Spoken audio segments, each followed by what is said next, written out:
জুবিনদাৰ কণ্ঠত গান পাই উঠা এটি কবিতা আবৃত্তি কৰিবলৈ আগবাঢ়িছোঁ।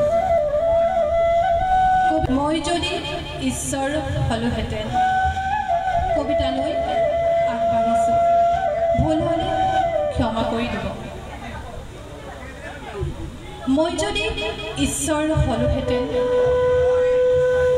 আজিৰ মানুহ সৃষ্টি কৰা বন্ধ কৰি দিলোহেঁতেন। নতুনকৈ সৃষ্টি কৰিলোহেঁতেন আৰু এবিধ মানুহ নামৰ জন্তু, যি মাৰি কাটি খাই বৈ শুই জীয়াই নাথাকি আৰু বহুত কিবা কিবি কৰি দিলেহেঁতেন আৰু দিলোহেঁতেন এটি মস্তিষ্ক,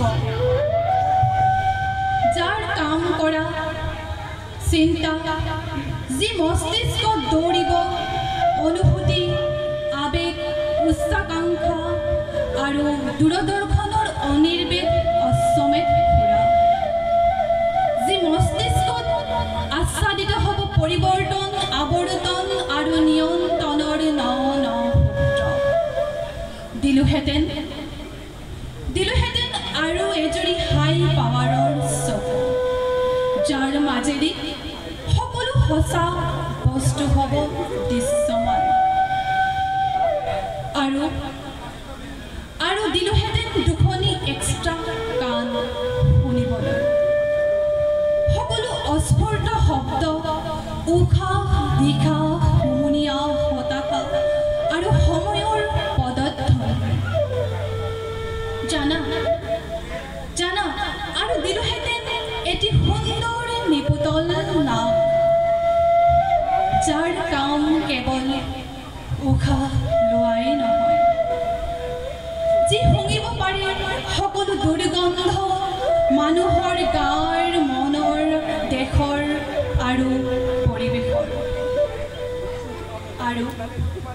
আৰু দিলোহেঁতেন এখন মুখ আৰু এটা ডিঙি, যাৰ শব্দই নমাব পাৰে ব্ৰহ্ম, ভেদিব পাৰে সকলো মিথ্যা আৰু অমানৱীয়তা। দিলোহেঁতেন এযোৰ বাহু, এহেজাৰ ভীষ্মৰ শকতিৰে ভৰপূৰ, যি আজৰিব পাৰে সকলো ভুল আৰু সকলো দুষ্কৃতি।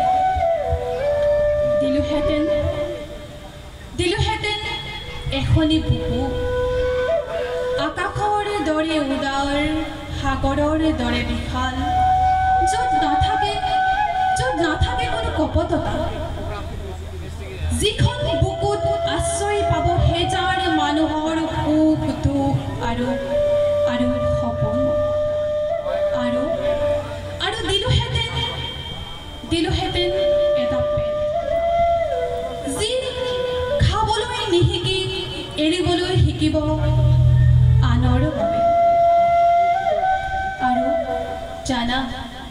দিলোহেঁতেন এটা যৌনাংগ, য'ত কিল বিলাই ঘূৰি ফুৰিব সহস্ৰ বুদ্ধৰ বীৰ্য।